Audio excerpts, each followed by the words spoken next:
welcome to episode 5 of the John Shields case.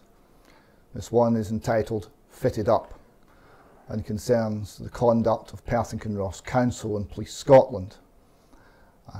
The removal, we would describe it and have described it as abduction of John's son, John Jr., under circumstances that are so dreadful that John's wife is unable to appear on camera to describe the events that she personally witnessed.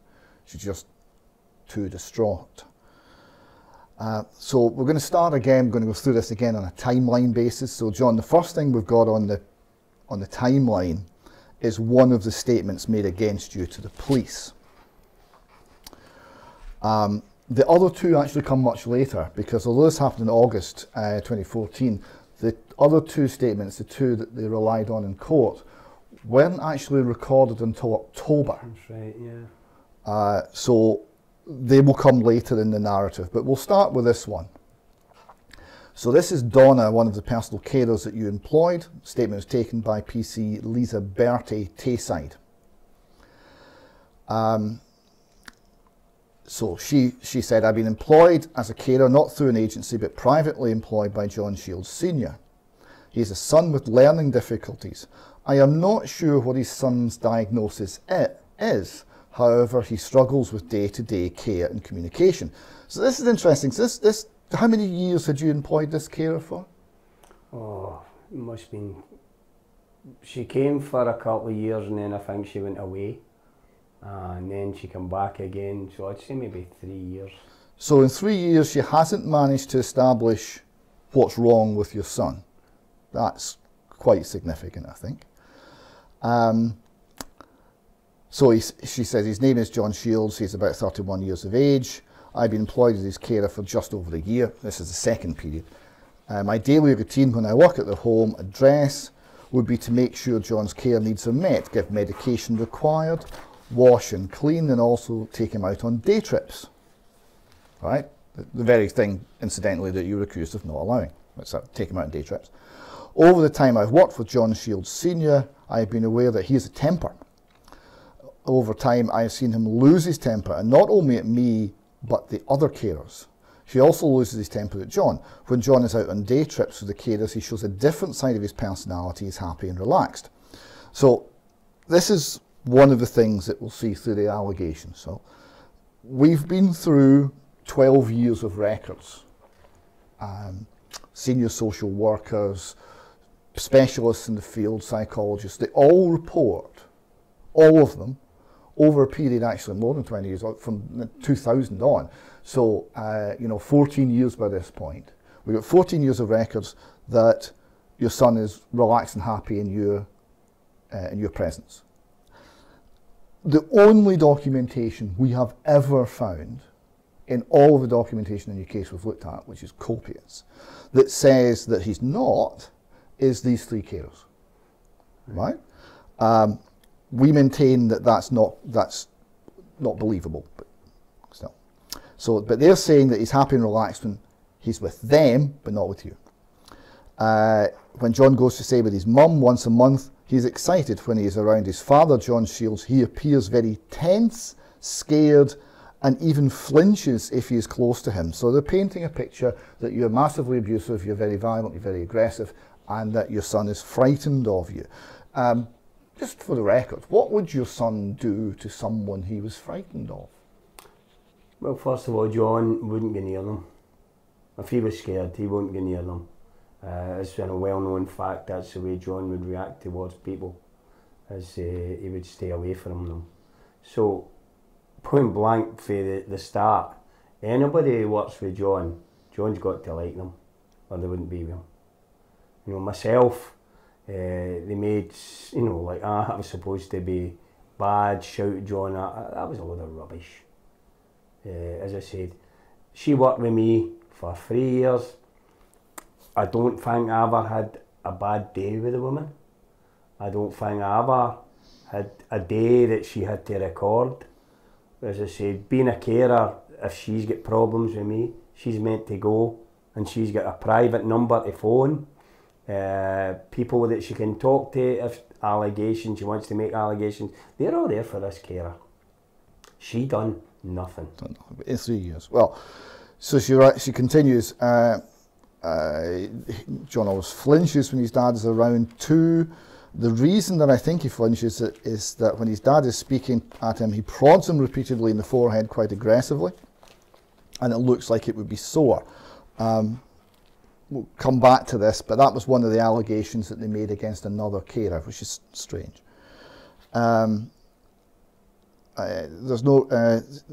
This is quite a regular occurrence. He also hits him on the head with 2 rolled up newspapers. There's no reason for it. It's not a punishment for anything. It's completely unprovoked. The other carers make it clear that this is done in a jokey manner, but they are interpreting it that it's distressing for John. This didn't appear in any of the charges, but would you like to address that? Yeah, like we would go for a walk down the road in Blairgowrie. We go down to the Co-op to get paper, and when we were in the shop, I remember doing this. We were in the shop, and I buy a newspaper. I don't buy 2 newspapers and roll them up and then deliberately hit my son on the head. But what I used to do is, okay son, time to go, boop, and I just tap him on the head. And that was our way of walking out. Nobody ever, and I've been doing that 10 years, 15 years, and there's never been a soul who's actually turned around and went like that. You're assaulting him with 2 newspapers. This is an absolute load of rubbish. So this is again the painting of normal family life as malicious or malignant or somehow problematic or criminal. This is how it's done, unfortunately. People do strange things with their children, but does that get you arrested? Is that meant to be cruel? You know what I mean? Cruelty, just patting a wee boy on the head and say, come on son, time we got the road. Okay. Now the other thing she says is, I find John Shields Senior quite intimidating. In the past, when I previously worked for him, he shouted at me in front of a new member of staff and his partner. He got really worked up and his face went purple.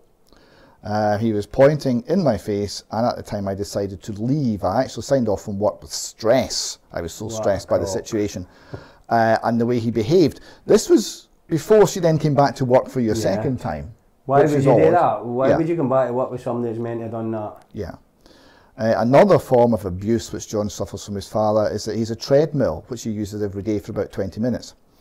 However, in the past few weeks, the speed has been increased so much that John can't maintain it and is struggling. His father says he can manage, but John refuses to go even when we try to convince him that it's now slower.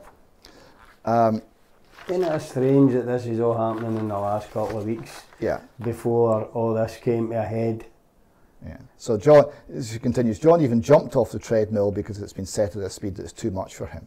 Okay. Now, we've got the documentation to go by. What we found is there's a carer's note, 29th July 2014. So a couple of weeks earlier. Quote: into bedroom, watching football, music on, done 25 minutes treadmill. The 30th of July, John did 22 minutes treadmill, new programme, 4.9 continuously, many exclamation marks, he did well. So what's in the records says that's not true. That's manipulating and lying. If you just compare that statement to their records that they made, it's not true. Now, the only thing, we'll get to doctor's reports and things later on, but the only thing the doctor ever raised when John was in your care was his weight. So I take it that was the reason for the treadmill, was it to the treadmill was bought, because John didn't like walking. So one of the ways to get John to learn how to walk was to put him on a machine where he walks and he builds up stamina. And really, John had a treadmill, he's had that treadmill for years and years, and he's been on it and off it. And John didn't complain ever about going there. And it was a good thing for him to go on for 20 minutes, 25 minutes. And as I said, we had no choice, John loved it. And it was part of his exercise. And it did help keep his weight down, and it helped his breathing, because he was, could be breathless when he was out walking, and this really helped him. Mm-hmm. So she continues, shifts that I would work would be one day 12-hour shift and 3 8-hour shifts over the course of the working week. It's always Monday to Friday. I have witnessed on each of my shifts the behaviour from John Shields Sr. that I have mentioned. It's on a daily basis. He would prod John in the forehead firmly, hit him over the head with rolled up newspapers, and also for no reason kick him in the feet. He shouts well as if to get some sort of reaction. When we are going on a day, going to take John the day out, he will take him to have a bowel movement before he leaves. John is capable of communicating that he needs the toilet, and it's like a control thing. It's like a control thing. I'm laughing, I shouldn't laugh. That his dad makes him go even if he doesn't need the toilet. As the carers, we are capable of making sure his welfare needs are met. John Shields Sr.'s partner Janice also shouts and is verbally abusive towards John, and I've seen her pushing him down the hall with both hands, and John refuses to go even in the kitchen if she is there. As a result, both John Shields Sr.'s behaviour and his partner's, John spends the majority of his time in his bedroom. We watch DVDs, listen to music when he's in his room, he is calm. John Shields Sr. will come into his bedroom and either kick him or hit him with newspapers for no reason. In my opinion, John is verbally abusive and physically abusive on a daily basis. John even flinches when his dad shouts. Most of the, well, we'll come to food in a minute. Right, okay, so they're trying to portray that there's been a daily abusive regime in your home for all the time she's here, for 3 years, so she was 2 years, came back, right, and in all the time they've never reported it. They've never reported it to anybody. They've never recorded it anywhere. There's nothing that even alludes to it, but suddenly there's all of this stuff. I mean, is there anything you'd like to say to these sort of allegations at the moment? Honestly, they're rubbish. It's absolute rubbish. That Donna, you know, we had a good relationship. We were fine. As I says, I don't know where she's getting this from. I do know where she's getting it from. I says, but the issues that she's talking about were never there. And I'll tell you something else. If I was what I was meant to have been, I shouldn't have been looking after John. You know, John should have been taken away from me years ago if I was meant to do that. And another thing, as a carer, she failed in her duty to report me if I was as bad as that. That is what they're meant to do, was report me. I mean, this is against the background where you've looked after him solo. You and Janice have looked after him since 1999. You took him out of an abusive position in which he was very unhappy and very distressed, and all of the distress went away. He was showing unexplained bruising. That went away. There was no medical problems. There was only glowing reports from council supervision of your welfare conduct. There was only glowing reports from other organisations who are interested in welfare until this. And she's been there for years and she's never said anything. So it certainly comes across as not very believable. It then goes on to food. This is part of a suggestion that there's not only is there violence and abuse, there's also neglect. So if we don't get you with one, we'll get you with the other. So she said most of the food that is in the house is out of date, and his diet is not the best quality. He used to get to choose the food a long time ago. However, he lives on potato waffles. Okay, that's the claim. We've looked at the notes, carer's notes, 25th July 2014. Carer's bringing back from holiday, left at 4:40, drive to Perth, tea at Morrison's. Back home, bags unpacked, 29th July 2014, clothes changed, away out with Debbie and Dad for his dinner to the pub, went to Wetherspoons. Enjoyed it, home for 5:15, enjoyed tea in the kitchen, when sat at table for a good hour with a beer. 31 July 2014, away to Perth with Debbie and Donna, very busy, Morrison's for tea. 5th of August 2014, away for run in car, Broughty Ferry, charity shops, Morrison's for tea. 7th August 2014, tea at Morrison's. 13th of August 2014, John had walked down the street, went to Angus Hotel for lunch. Sat in the Well Meadows for a while, walked back up the road, John changed, put John's tea on. So they're either making his meals or feeding him out mostly at Morrison's, who are doing quite well.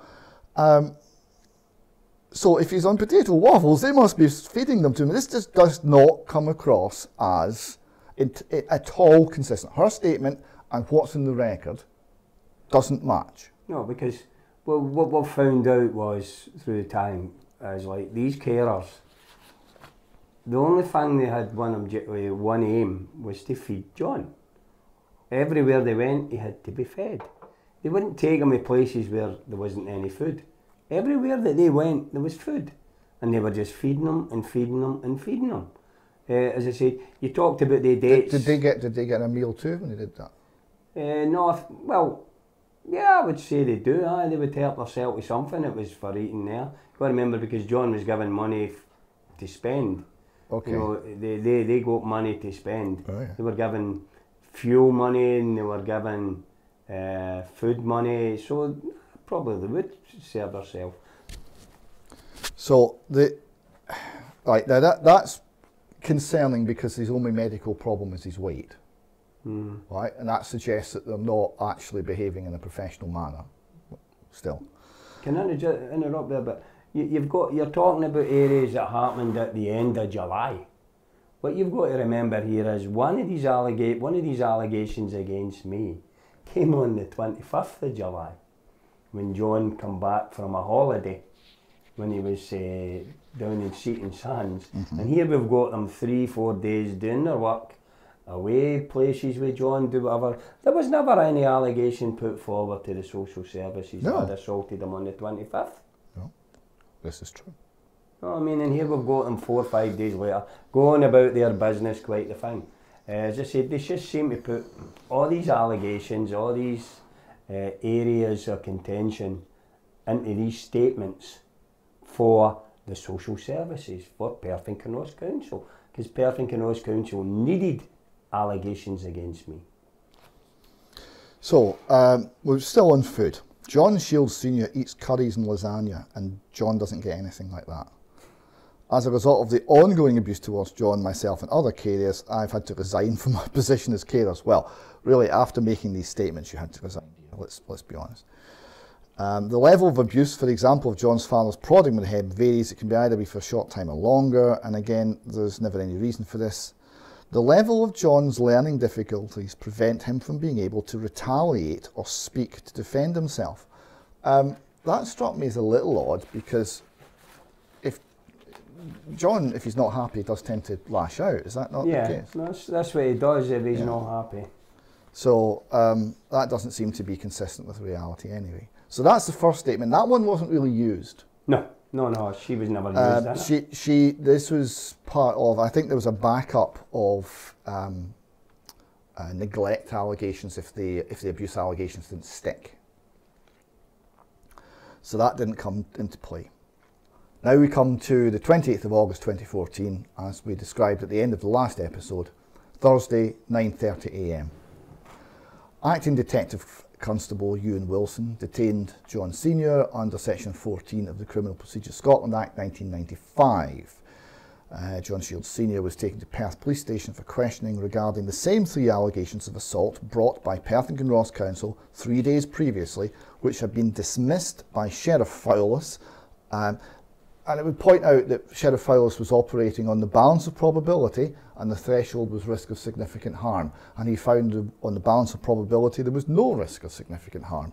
So to try and claim that this is now meeting the higher standard of criminal action that they can prove beyond reasonable doubt seems very odd, highly dubious indeed.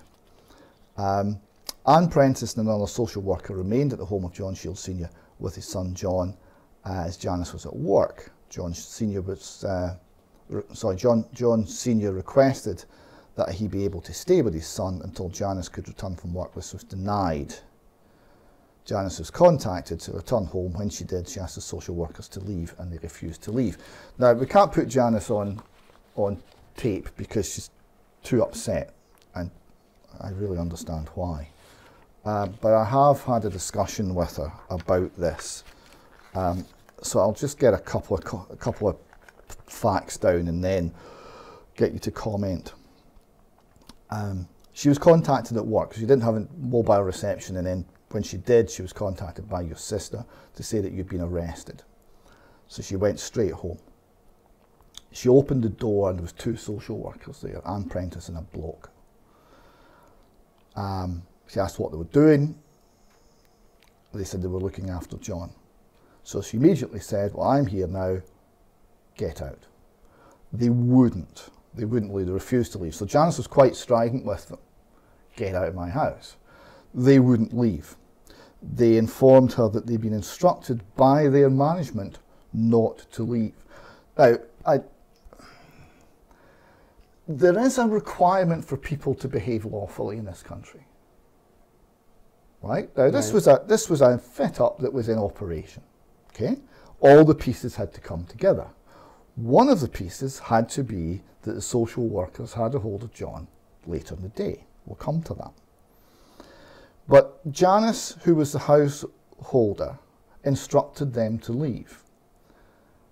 They had no lawful reason to stay. Yeah. Right? The allegations were against you, they weren't against Janice.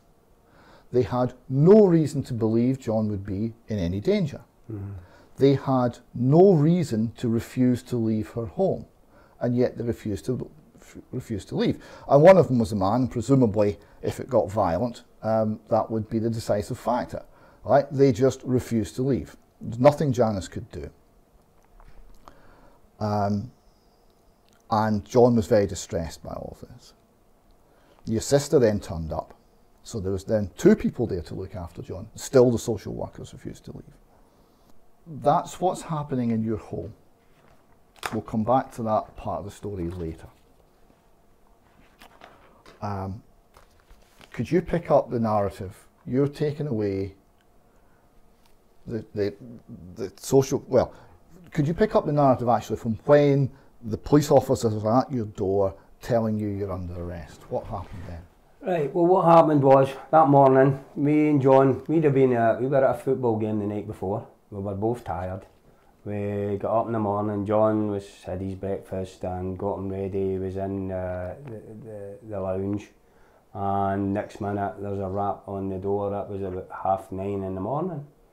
So I go to the door and here's a police officer, a detective, you know, clothed. And he's like, he says, I'm here to take you into Perth Sheriff Court for questioning and charging on the behalf of, you know, assaults against your son.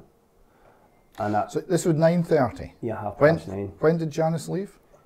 Janice must have left no long before that to go to her work. Okay, that seems fortunate from their point of view. Oh, definitely. So what happened was, it was a silly thing I'd done. I allowed him in the house. I shouldn't have let him in the house. Now I know the rules and the regulations. I should never let him cross the threshold. But he stood there and he says he wanted to talk to me about these allegations. So I thought he was going to come out and tell me what it was. So the next minute, I let him in the house. So we're just standing in the hall. And he says, yes, we've got these allegations against you, blah, blah, blah. I'm here, we want to go to Perth to question you and hopefully, you know, no hopefully, probably charge you for it. So I'm like, what the hell have I done? And he wouldn't say nothing. So I said, no, the thing is, I said, you want to take me into Perth now? I says, I'm not going anywhere. I says, I'm looking after my son. I says, there's nobody to look after him. So they went like that to me. They says, where's your partner? Jan says, she's away to work. And I says, I'll get her a phone, see if I can get her, and ask her to come up my road. So he says that, so I couldn't, you know, there was no signal to get Janice. So, kind of panicked a wee bit, so I phoned my sister, who stays up in Inverbervie, and I says, look, I've got police officers here, and they want to take me into Perth. And I'm like, I said, no, I'm not going. And then I said, I've got nobody to look after John, blah, blah, blah. So they went like that, they says, well, we're going to have to take you. But can we ask you something, where else could we put John anyway if we can't find him there? I says, well look, the only person at that time, they caught me in the hop, I went like, I says, the only other person that John would live with would be my ex-wife. I said, but she stays down in Glasgow. And he says, well, if this is going to take time, would it be? And I said, well, if I can't get hold of my wife, that's fair enough. If he's got to go to Glasgow, we'll arrange, you know, that's what would happen. But anyway, I said, but for the time being, I says, we've got nobody to look after John and I'm going nowhere. And then in the next minute I turned round, there's two social workers walking into my house. And he says, right, we're going into Perth, they'll look after him. And that was that. They just escorted me right out of the house. And these two social workers come in and took over. Says, So, at what time would that be?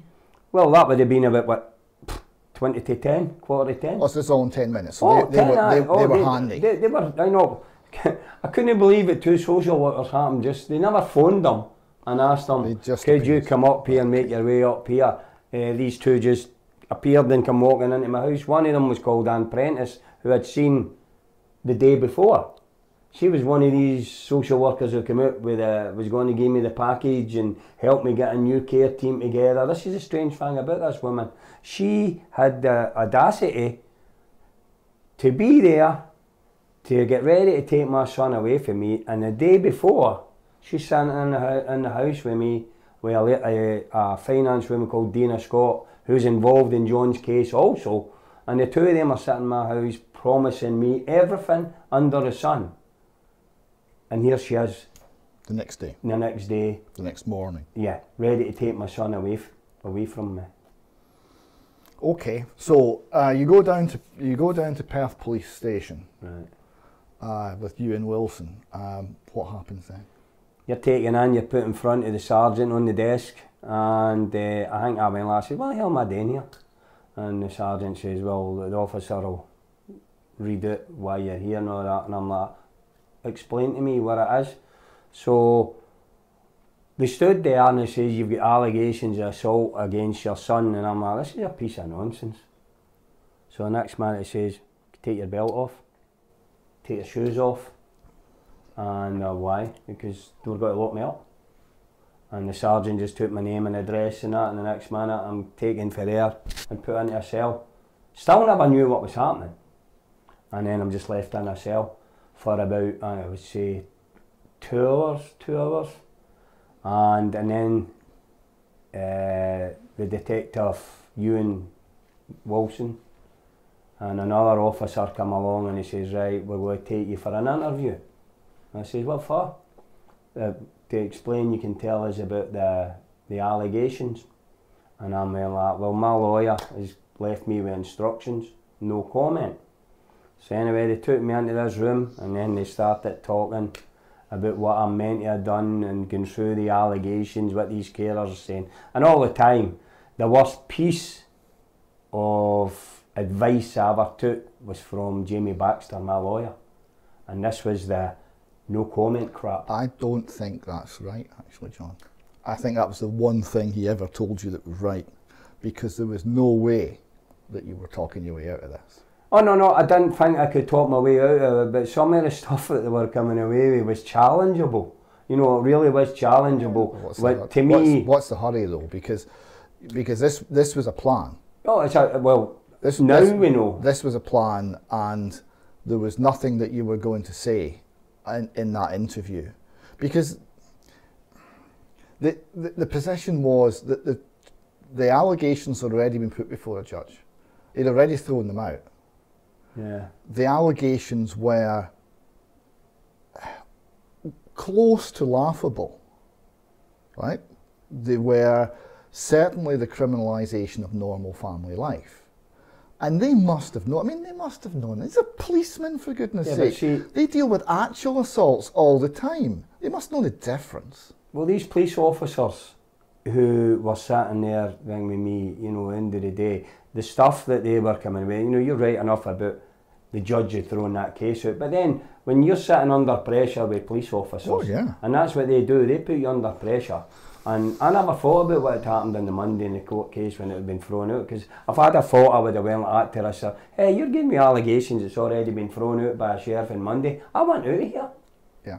Because it'd be done, and that's what I would have said, like I know, if it happened today, I would have done that, and they would have had none to start. They couldn't have made me stay in there. I could have got up, walked out, and they would have had to hold me back and then hit me with other charges that have been cruel to police and that, and their office. But that is just what happens when you're under pressure like that. These two coppers, I'm going to be honest with you, I managed to get the video of my arrest and my questioning, how I got them, they're still asking me how I got them hidden. because you're not meant to have these things. I managed to get the video of my arrest, and I've always commented at the time, even when I was in there, I called these two coppers the Keystone Cops. I said it was a joke, I was laughing at them while they were questioning me. I've seen the video as well, and yes, you were, because you were laughing because the allegations... It was so stupid, and these two coppers are sitting there charging me with this, and I'm like, get a grip. No, that's what I wanted to say, get a grip here. I said, you're charging me for these stupid allegations where you've no proof, nothing. But the only thing that they used against me with the proof side of it was the fact that collaboration. If I ever heard that word once, I heard it about 20 times, was collaboration. Two carers collaborated against you, but there was still no proof. Yeah, corroboration is big in Scots law, right? And because they had two carers to mostly agree, it wasn't that quite clear cut, but mostly agree on a particular narrative. Then this was held to be significant, but there still has to be a crime, right? And there was no injury, and what was being described was normal family life. It was just normal family life looked at through a suspicious lens, and I still maintain that police officers should be better than that. That they deal with assault the whole time, and they should be able to identify what is and isn't assault. Yeah. Right? And they shouldn't be essentially, I mean, this is kind of like gossip and character assassination. I mean, that's essentially what went on. The carers got together, they met with your daughter at Broxden when they were doing handovers, and there was chit chat, and there was gossip, and there was character assassination until it reached a point where the Partick and Ross Council decided to use it against you. Prompted very much by your daughter and the calls that she was making to them. So this process had started. Now, many checks and balances should have worked, right? There should be many things that protected you from being fitted up by Partick and Ross Council. The first hurdle should have been the police. The police should have looked at that and said, there's nothing criminal here, go away. But they didn't. No. You know, it's just one of many, many failures, and we'll come to some of the others as we go on. You had the interview. Anything else you want to say about the interview and what followed that? The interview was a joke. You know, it really was a joke. As you said, you've seen the video, it was an absolute joke. And then once they'd finished with me, and I actually thought I was getting out. When I got up, I walked, instead of going the way back to my cell, I went to walk the way to go out. And they were like, where are you going? And I said, you not finished? And they were like, no. I said, where am I going? They said, back in the cell. So they stopped me back in the cell, and they'll say, we'll get back to you. Now that was like 11 o'clock or something like that, so I had to wait nearly 4 hours in this cell. And then they brought me out about, I think it was about 10 to 3, 10 past 3, it was all around about 3 o'clock time. And they brought me out and he says, we're charging you. I burst out laughing again. I says, you are a shower of jokers. And I just stood there, and this sergeant started reading out the charges. Ewan Wilson standing there, and everything that he said, he followed it up. And he says, we're charging me with this, charging me with that, charging me with this, right? And I'm like, that's a joke. So I says, okay, yeah, that's fine. I says, okay. Can I phone my partner and tell her, come in and get me? No. Why? You get back in the cell again? So after they took me back in the cell. So the timeline's interesting, right? Because what were they doing for 4 hours? I'd really like to know what were they doing for 4 hours. Who were they talking to? I mean, if we actually ever get like justice in this country and a proper investigation, I would really like to know what was happening in that 4 hours, because something was.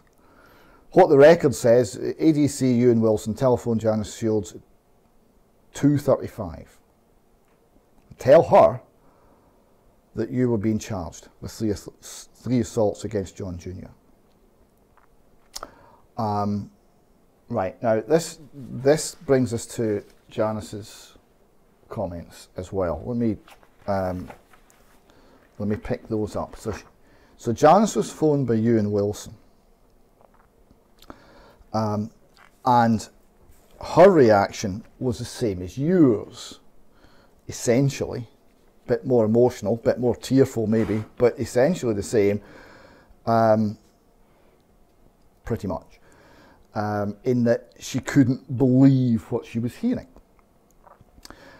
So she said, Ewan Wilson phoned her, said she'd charged John. She said, well, what are you charging him with?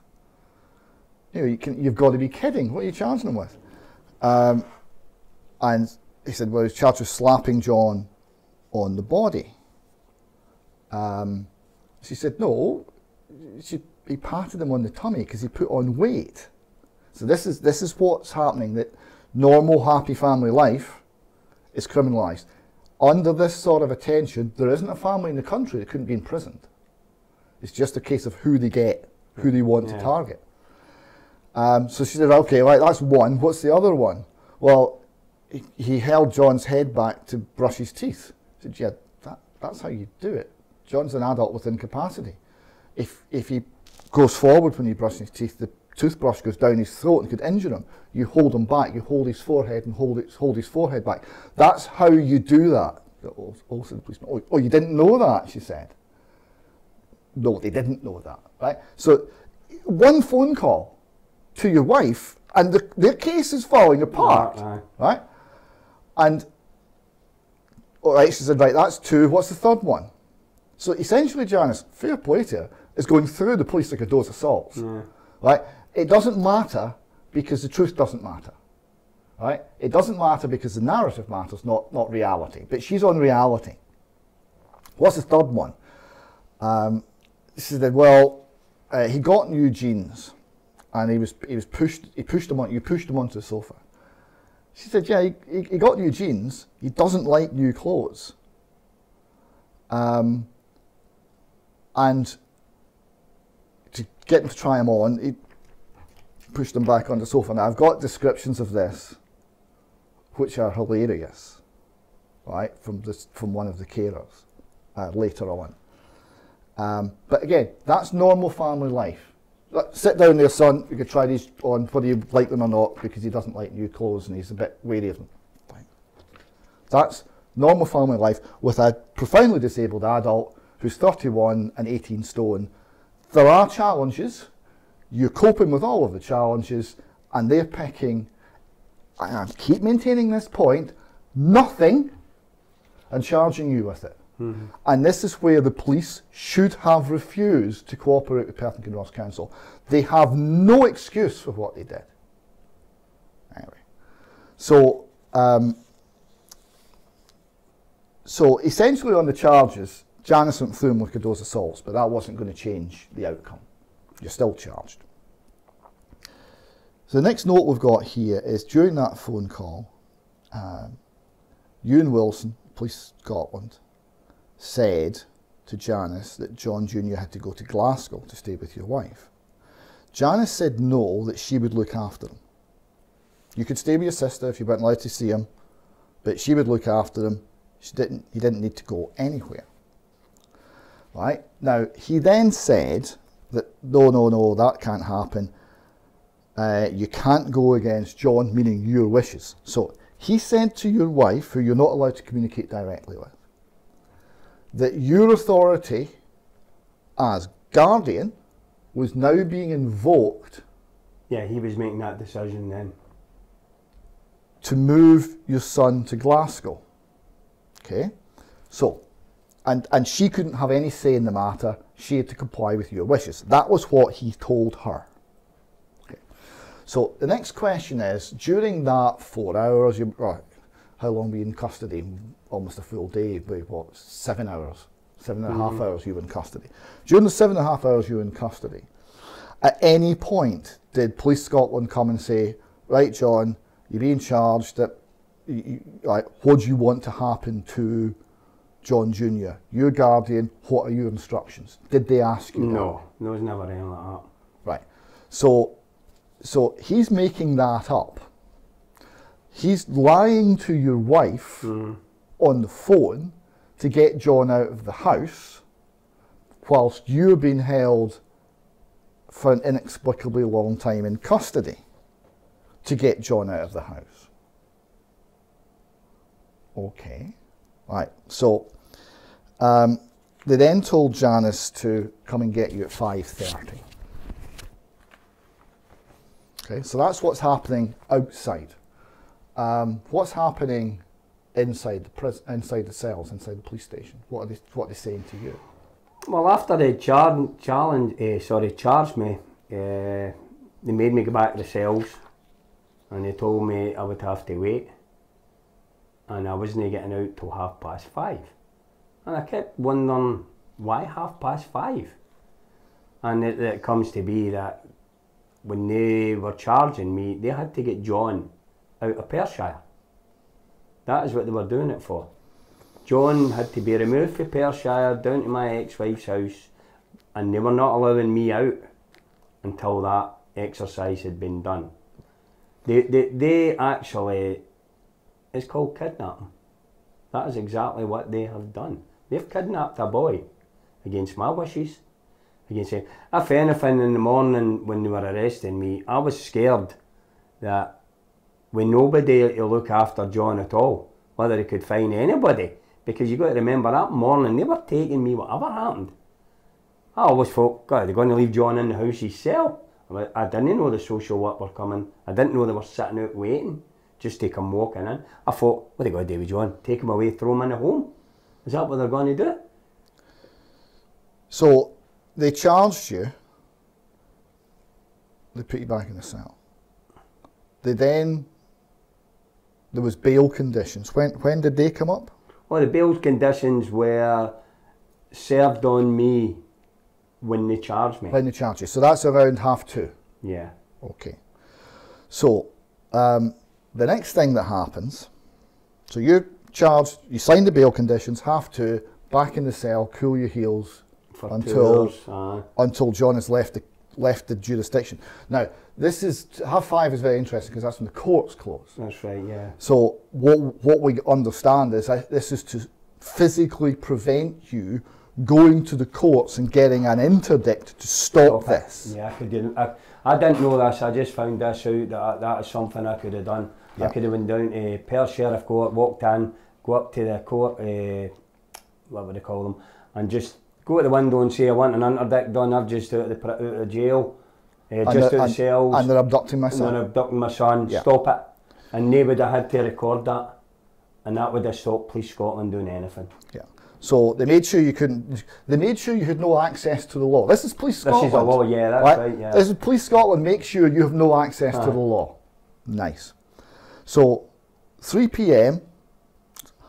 within half an hour of you signing the bail conditions, one of the social workers who'd been refusing to leave your home got a phone call, and the phone call obviously told her that they could go to Glasgow. So this was after the phone call from you and Wilson to your home, which was before you were charged, to say you were going to get charged. So 2:30, 3 o'clock, around about then. So right after, basically when your signature went on those bail conditions, before the ink was dry, they were on the phone from Police Scotland to the social worker.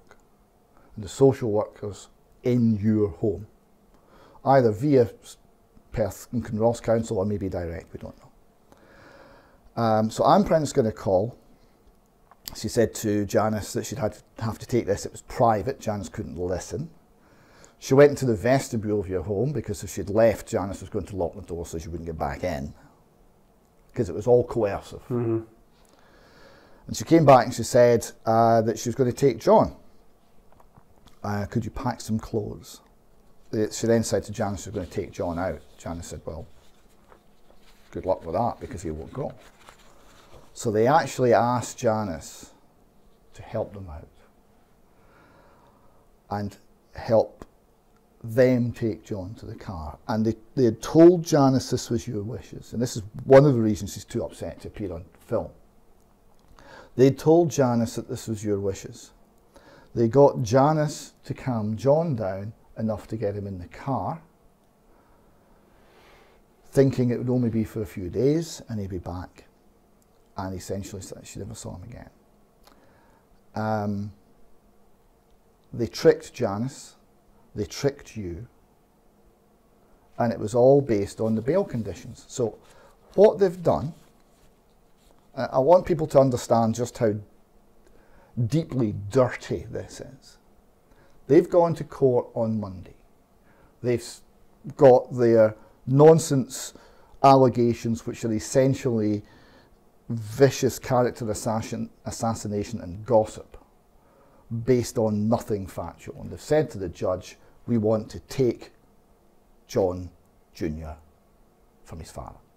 And the judge looked at this and said, no, you're not. Yeah. They took 2 days to organise the hit. Yeah. The second day they were up talking to you, so you didn't think anything was coming. That's really what was happening. And then they get you, they throw you in a cell, they run their allegations past you, you laugh in their face, they phone up your partner, run the allegations past her, she demolishes them comprehensively, and they've no answer. Doesn't matter. And they say to you, sign the bail conditions. You sign the bail conditions, and we'll come to the details of those in a minute. That is their justification. Their bail conditions, which they've coercively got you to sign, is the justification for them to seize John. They lie to your partner to get her to help them actually commit the crime. That's right, yeah. Because otherwise John would probably have decked one of them. Yeah. And off they go. And that's essentially your son abducted. There are so many things that are profoundly dirty about that. We discovered this. I mean, we've been on this case with you for some, you've been on it a long time. We've been on it for some years. We discovered this, people might like to know, from Police Scotland, because we actually didn't know how it had been fitted up. It was a Police Scotland officer that told us. And we were looking for the order, right? We were asking, where's the order? They seized John, where's the order? There must be an order. It's not lawful unless there's an order. It's abduction unless there's an order. Where's the order? And we're asking this question. And nobody was answering. And it was weird. We couldn't understand what happened. It was a Police Scotland officer who explained to us what had happened. He said that they'd used the bail conditions. They'd used the bail conditions as a kind of implied consent and boom, abducted them. And I don't get angry easily, but I was angry that day when I found out about that. That was one of the lowest and dirtiest things I have ever come across our wonderful police force having done. So you're let out when the courts close, so you can't get any justice. We don't want that. And we'll just go and we'll just cover the bail conditions. The bail conditions were standard ones. I will not commit offence whilst on this undertaking. I will not interfere with witnesses or otherwise obstruct the course of justice in relation to myself or any other person, and I will behave in a manner, I will not behave in a manner which causes or is likely to cause alarm, distress to witnesses. Right? These are standard conditions. Everyone signs those. Further conditions. Do not approach, contact or communicate, nor attempt to approach, contact or communicate by any means with John William Shields, care of Police Scotland. No, if you notice there, it's no under my ex-wife. It's under Police Scotland. Care of Police Scotland. Now, when you signed that, that gave them the right, they thought, I do not think, they thought that gave them the right to seize John, abduct John. Yeah. Because that was interpreted as your consent. They had to lie, they had to trick, they had to coerce, they had to bully to get the appearance, the wafer thin appearance of consent. And they abducted your son. And John, I have to say that I really am ashamed of how our authorities have treated you. It's disgusting. Yeah, well, it's a hard thing to take on board what they're doing. But see, the bigger picture with this is to cover up child abuse. This is really what this is all about. When you look at story 1, 2, 3, it's all about what happened to a wee boy in a care home. and my pushing to get justice. Yeah. And because we were not accepting their statements, their justice, like saying nothing happened to John, I never accepted that, never will, and even to this day I will never accept what Police Scotland have stated to me. And this is the long and short of why they had to do what they done to shut me up, was to take the very thing that I loved away from me, was my son, and take him away, because they knew I was getting near to the truth. They knew that I was delving into stuff and found out stuff. You've got to remember, June the 25th, I received a letter from Police Scotland where they totally state nothing happened to John. I didn't accept it, and it says I'll be taking legal actions against the police officers. And here we've got June, July, August, both for arresting me. It's very coincidental. You annoyed Perth Ross Council and you annoyed Police Scotland. That was that, yeah, really. And you annoyed your daughter, and that Yeah. seemed to be one person too many.